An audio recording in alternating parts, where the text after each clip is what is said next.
She claimed it was just a girl's getaway, so I mirrored her watch to her parents' television. The stream ran in real time. About 18 minutes later, 5 men came through the door. Friday, 10:42 a.m., cabin coordinates pinged near Emerald Rock, upstate. I had the feed on my laptop and a copy streaming to her father's TV. Diane's voice was the first thing I heard. "Alexa, play the Yoga Wine playlist." Then glass clinking. Laughter. Flip-flops on hardwood. 18 minutes in, the front door opened again. 5 men, not one carrying hiking boots. "I'm 51, aerospace logistics. I manage flight plans for international cargo, routes, redundancies, risk mitigation. 30 years of contingency planning taught me something. When systems fail, it's rarely sudden. It's slow, quiet, gradual, like rot behind wallpaper. We've been married 22 years. And in that moment, Diane, my wife, my tax filing partner, my we'll grow old together echo, was on camera straddling some guy named Brad, while her college friend Monica high-fived him from the couch. She didn't know the watch was still synced to her father's old Samsung TV. She forgot we set that up for her workouts during lockdown. I never forgot. Her mom stood in the kitchen, holding a kettle, frozen mid-pour. Her dad stared like someone had shot the Pope. I just leaned back and said, "Told you it wasn't hiking season." No yelling, no calls. I didn't even flinch. Instead, I opened a folder I'd prepped months ago. Diane, in case. I dropped the video in, created 5 stills, labeled them with timestamps, then exported duplicates to encrypted USBs and a secure backup drive. If you're listening without subscribing, over 97% of you are, hit that button now. It genuinely motivates us to bring you more stories like this one. Because some lessons, you shouldn't have to learn firsthand. Anyway, red flags? There were a few. Last October, she changed our vacation house's security code. "Just easier if I manage the app," she said. The app I set up, then she started meal prepping for 2, claiming it was for her assistant, never met the assistant. And she joined a new gym 6 months ago. Barre, apparently. But her body didn't change. The bills did. "I'm just doing it for the endorphins." She shrugged. Right, what she didn't know is I'd been preparing since January, moved the cabin title into a blind trust, liquidated our joint investment account into 2 separate vehicles, mine fully vested, hers in a suspended account pending compliance, backed up our prenup, secured full paper copies of our taxes, our living trust, the business license to the LLC her Etsy side hustle uses for deductions, stored all of it at a second safe deposit box under my name only, told her I was going paperless. She smiled, said finally. She had no idea I'd already been talking to an attorney, quietly, discreetly. First consult was during my Denver client trip. Second was on Valentine's Day. She thought I forgot to send flowers. I didn't forget. I was just busy buying her exit plan. What she doesn't know yet is that this wasn't the discovery. This was confirmation. And confirmation is dangerous in the hands of someone who's been quiet too long. She thinks this is going to be a fight. It's not. It's going to be a quiet extraction. And the first piece just moved. By 11:30 a.m., the cabin feed had looped twice. I didn't keep watching. Once is strategy, twice is masochism. Instead, I backed it all up. MP4, IMOV, and a stitched stills folder. 63 screenshots. All clean, all time-stamped. I ran them through metadata scrubbers, just in case. Labeled the folder Diane O in case, and synced it to 2 cold storage drives.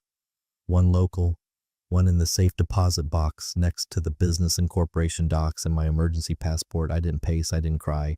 I went back to my desk and printed out a short checklist I'd made back in February after her solo spa retreat at a Palm Springs hotel that didn't show up on her Amex statement, probably because it showed up on someone else's.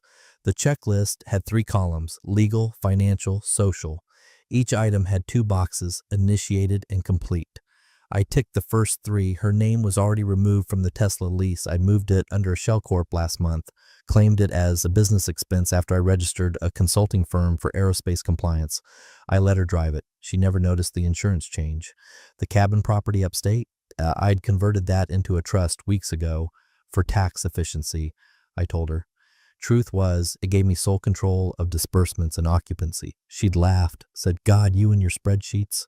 Yeah, me and my spreadsheets. The shared checking account had been quietly downgraded to a tier with manual approval flags for transfers above $500. I'd locked the investment account the day she booked the retreat. She'd never asked why the balance didn't change. That's the thing about emotional distance. If you look indifferent long enough, people stop asking questions. At 2:15 p.m., I called Erica Mendez, my lawyer. She picked up on the second ring. Ready to move? Go ahead, I said.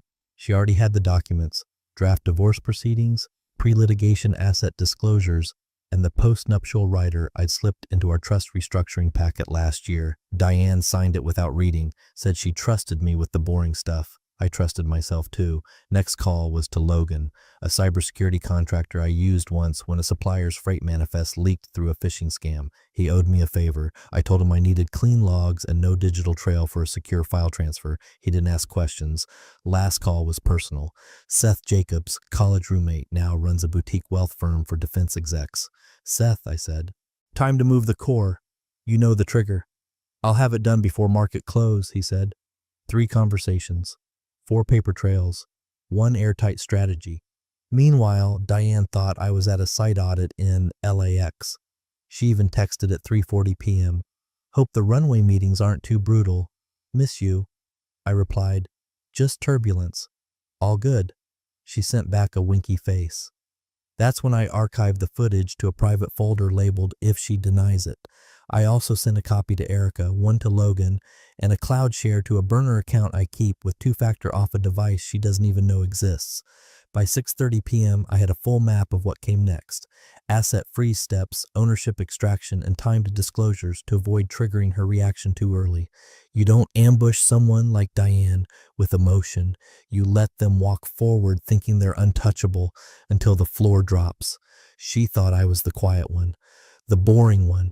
What she never saw, what most cheaters never do, is that silence isn't weakness. Sometimes it's just loading time. 7:03 p.m. I watched her lift a glass of wine in slow motion, frame by frame, like a scene from a movie she didn't know had an audience. She was sitting on the cabin's wraparound porch, legs across Rick's lap, tan legs, French pedicure, girls' getaway sandals. Rick, married, mid-40s, VP of regional sales at some mid-tier tech reseller, was feeding her strawberries from a paper plate. She tapped her glass against his and said, to married men who know how to actually have fun. Then, my husband thinks I'm doing yoga. That got the laugh she wanted. I counted 4 others. 3 I didn't recognize. One was Jeremy, Monica's cousin, the Just Friends house guest from that New Year's Eve she claims she barely remembers. The live feed glitched for half a second. Then her screen dimmed, bottom right corner flashed, battery low, 10%. She didn't feel it. Or if she did, she ignored it. That was her pattern. Ignore what hums beneath. In town, her mother was still sitting stiffly in the living room, arms crossed like she was bracing for turbulence. The TV was off now. She couldn't watch anymore. Her father sent 1 text, no punctuation, no emojis. Do what you need to, no signature, just silence. That night, I went to the office.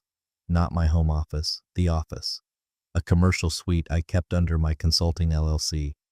Diane thought I used it to hide from her cleaning days. Truth was, it was my contingency vault.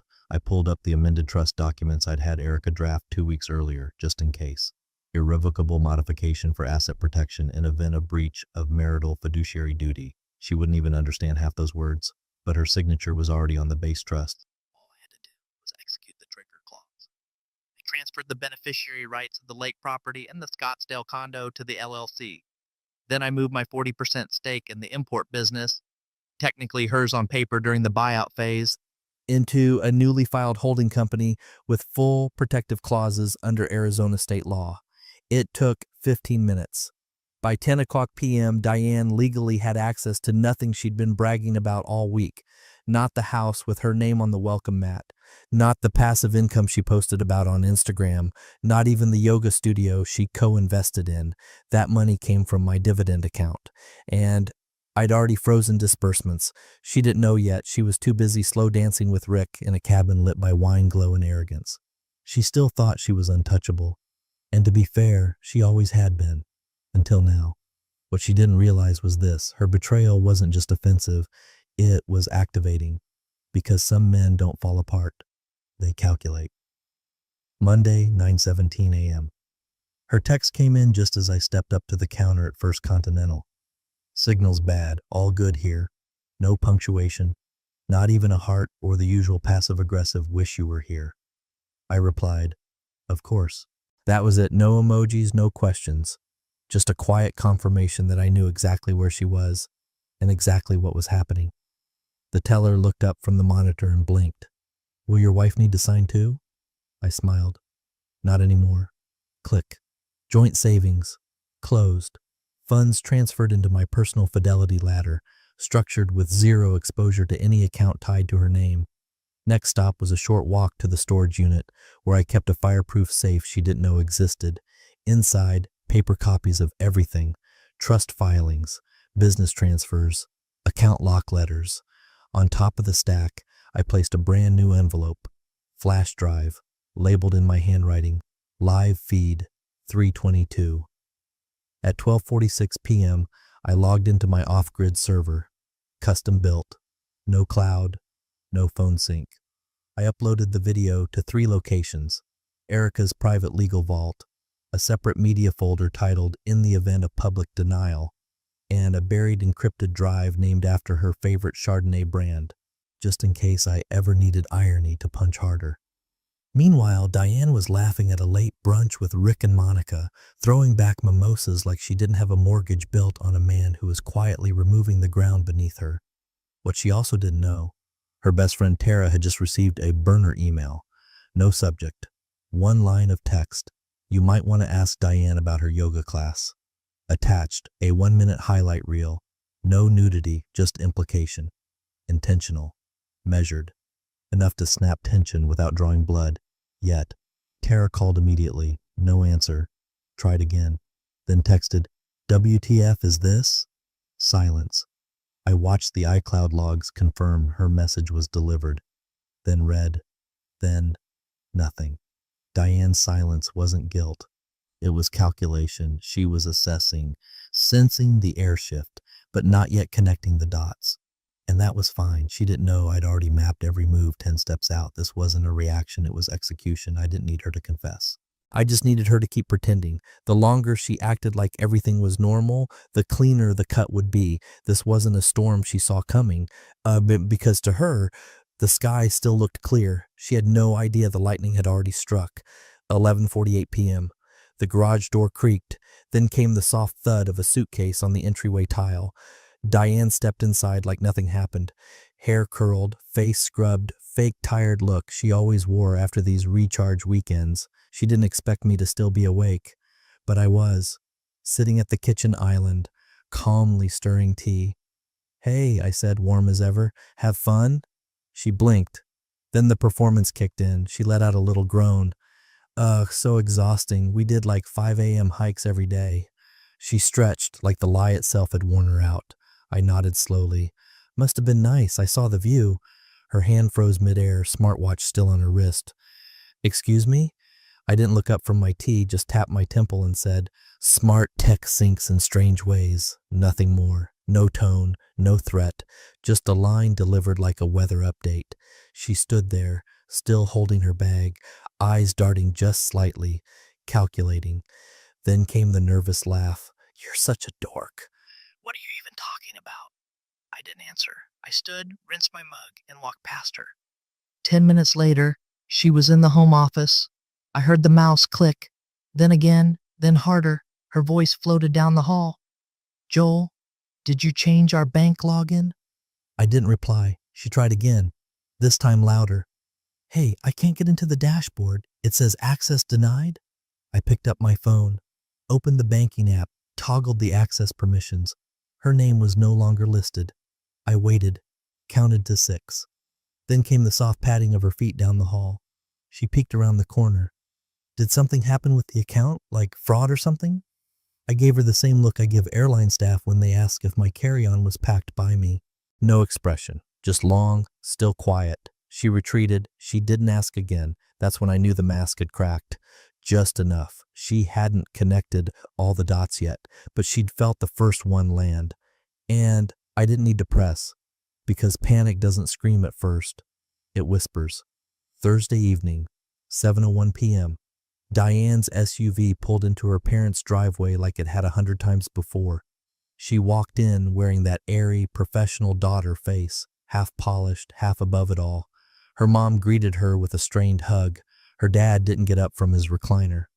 "Smells good," Diane said, glancing toward the kitchen. "What's the occasion?" "Sit," her father said, remote in hand. The TV was already on, muted. She sat, tensed when he didn't change the channel. Instead, he pressed play. The screen blinked once, then showed a timestamp. March 22nd. She flinched. The feed started. Cabin interior. Diane's laugh. Rick's arm. Monica shouting something about refilling the wine. Her fork clattered against the edge of the plate. "Are you serious? This is illegal." Her mother didn't flinch, just whispered, "So is what you did." Diane stood, knocked the chair backward. "Who sent you this?" Her father muted the TV again. Didn't answer. Didn't have to. Diane grabbed her phone, stormed out the door, and got into her car like a woman fleeing a crime scene, 'cause she was. She dialed me twice. Straight to voicemail. Tried again. Still nothing. Then she emailed me. Subject line, "We need to talk. Please." The bounce back came instantly. "This inbox is no longer monitored. For all correspondence, contact legal counsel, JR." That's when she opened her financial dashboards. Investment brokerage, zeroed. Access restricted. Pending documentation review. The cabin credit card, frozen. Flagged for unusual activity. Then she saw it, an automated notification from her company email. Forwarded receipt. Airbnb booking confirmation. Sent from her own address to her direct manager. Attached was a note. Expense was personal. Do not process reimbursement. She didn't send that, but I did. Using the shared laptop she left unlocked last month, one browser window open, one draft email, one quiet send. She sat in the car with the engine running for over an hour, not moving, because for the first time, this wasn't about a fight between spouses. This was becoming something else, something bigger. She hadn't just cheated on her husband, she'd built her identity on a lie, and now that lie had a viewing audience. Saturday, 9:42 a.m. Diane was crashing at her friend Kayla's high-rise condo, 21st floor, floor-to-ceiling windows, coffee bar downstairs. It was the kind of place she used to joke was for women who faked their confidence and leased their Range Rovers. Now it was her panic bunker. She hadn't gone home since the dinner ambush, claimed she needed space to breathe. Translation: she was scrambling for narrative control. The buzzer rang. Kayla, still in a robe, opened the door to a man in a charcoal suit. No courier badge, just a clipboard, a leather folio, and a calm voice. "For Ms. Diane Reynolds," he said, "per delivery instructions. Recipient must be present." Kayla hesitated. Diane stepped forward, face puffy from 2 days of no sleep and whatever vodka she'd sipped out of Kayla's pasta pot the night before. He handed over the envelope. No flourish, no threat, just a clean transfer of power. Inside, full divorce proceedings. Drafted and executed under emergency clause conditions. Financial disclosures detailing asset transfers she'd never seen happen. A notarized transcript of synced smartwatch footage with IP log verifications. A demand for acknowledgement under Section 3A of the postnup she never read. And one sticky note, bright yellow, slanted handwriting. Smart homes require smart partners. No signature, just that line. Diane blinked twice, then once more. Her hand dropped to her side. She sat down on the edge of the couch without speaking. Kayla leaned over her shoulder, started reading. Page 2, page 5, page 7. Then something shifted. She stopped mid-sentence, looked down at Diane like she didn't recognize her. "You said this was exaggerated," Kayla said quietly. Diane didn't answer. Kayla stepped back. One slow step, then another. She didn't say it out loud, but the meaning was clear. "You're radioactive. Not even your friends want their names in this anymore." Because the truth wasn't just on paper, it was packaged, indexed, and built to travel. There was no PR statement, no crying on Instagram, no lawyer-crafted apology that could erase what had now become a documented archive. Diane wasn't just exposed, she was archived. Monday, 8:12 a.m. Diane opened her work laptop the same way you might lift a coffin lid. Slowly, hoping for something less dead inside, her inbox exploded on contact. Urgent, conduct inquiry. Pending ethics review. Immediate leave notification, 7 flagged messages, all time-stamped between 6 o'clock and 7:30 a.m. Someone, she still didn't know who, had submitted a full report to her company's ethics board, not anonymous, professionally formatted, with attachments, the lead file, a clipped video segment from the smartwatch feed, Diane in the cabin kitchen, glass of wine in hand, saying, "My husband thinks I'm doing yoga." Behind her, Rick's hands on her waist, timestamp visible. The kicker, the device she'd been wearing, the same one filming her downfall, was issued under her corporate wellness program. It qualified as company equipment, the same company where she managed client-facing partnerships. By 9:03 a.m., her access badge had been deactivated, her Slack profile set to inactive. She called HR, straight to voicemail, tried again, left a message, then another. At 10:40 a.m., she tried logging into her benefits portal. Locked. Her phone vibrated, not a call, just a calendar removal notification. Weekly ops meeting canceled. Diane Reynolds, uninvited. She pulled up her group chats. The Inner Circle, Brunch Witches, Red Wine Relief, all silent. No new messages, nothing since Thursday. She messaged 3 people, no replies. One left the chat entirely. By noon, her world felt like it had been soundproofed. She finally called Rick, the one man who maybe would still pick up. The line went dead. Disconnected. She dialed again, slower. Same result. She grabbed her keys, drove across town. Rick's office was in a bland corporate park behind a shuttered smoothie place. She parked, walked up, yanked the handle. Locked. Taped to the glass. Office permanently relocated, no forwarding contact. No logo, no phone number, just that. She stood there for a full minute, hands still on the door, like she could will it to open. She couldn't, because everyone was gone. Not just Rick, not just the job. The cushion of silence she thought would absorb her fall. Friends, colleagues, enablers had vanished. Diane wasn't just caught, she was abandoned. And the worst part, she couldn't even tell her side. Bib because no one wanted to hear it. Tuesday afternoon, Diane's new attorney, some third-tier boutique hire with a name like Spencer or Grayson, sent a tidy, polite email to Joel's legal team. Ms. Reynolds is amenable to private mediation. She's willing to forego spousal support and asset appeals in exchange for full NDA coverage. Her only ask is privacy moving forward. Translation, she'd sign whatever they wanted, as long as no one else found out. The reply came 1 hour later. Cold, precise. No wiggle room. Client is open to mediation on the sole condition of a formal public apology with verified language and platform approval. Without this, no deal will be considered. No signature, no bluff. Just the terms. Diane stared at the email in Kayla's guest bedroom. Now her makeshift crisis HQ. Laptop on her thighs. Empty tea mug next to a stack of wrinkled employment paperwork. She threw the laptop shut. "No," she muttered. "Absolutely not."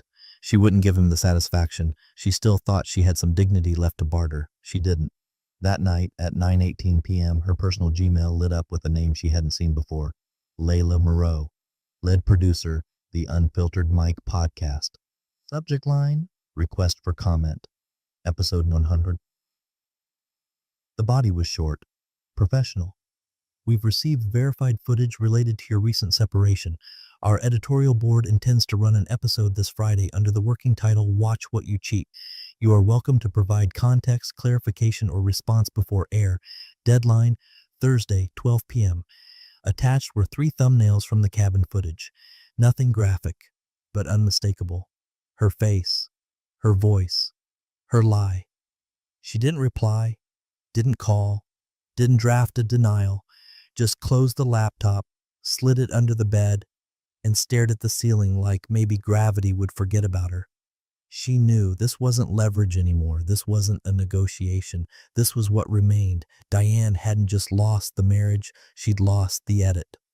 2 weeks later, The lake was glass, still, wide, indifferent. Late afternoon sun caught the surface like brushed steel. Joel stood on the balcony, coffee cooling in his hand, not drinking it, just holding the weight. No calls, no calendar invites, no pings from work, attorneys, or anyone asking for a thing. His phone buzzed, unknown number. He let it ring, let it go quiet. Then the voicemail icon appeared. He waited a moment before pressing play. Her voice, hollow. You got what you wanted? I lost everything. Are you happy? No anger, no tears, just tired. As if somewhere along the spiral, even Diane realized she'd miscalculated who she was playing with. He listened. Once, then deleted it. No reply, no reaction, not even a head shake. He walked back inside. Oak floors, clean counters, no trace of her. At the table, a single folder. Inside it, the final stack, transfer deeds, brand restructuring docs, and the last of the post-divorce asset designations. He signed, one by one, then slid the papers into an envelope, sealed it, and placed it next to a small white box. New smartwatch. He opened it, screen still blank, not synced, not paired, just clean silicon and possibility. Next to it sat the old one, hers, the one that watched everything, recorded everything, ended everything. He looked at it, once, briefly, then walked out to the dock. No theatrics, no speech, just the arc of his arm and the quiet splash as it sank into the lake without a ripple. No backups, no copies. That chapter didn't need archiving, it needed erasure. Joel didn't just survive betrayal, he deleted it.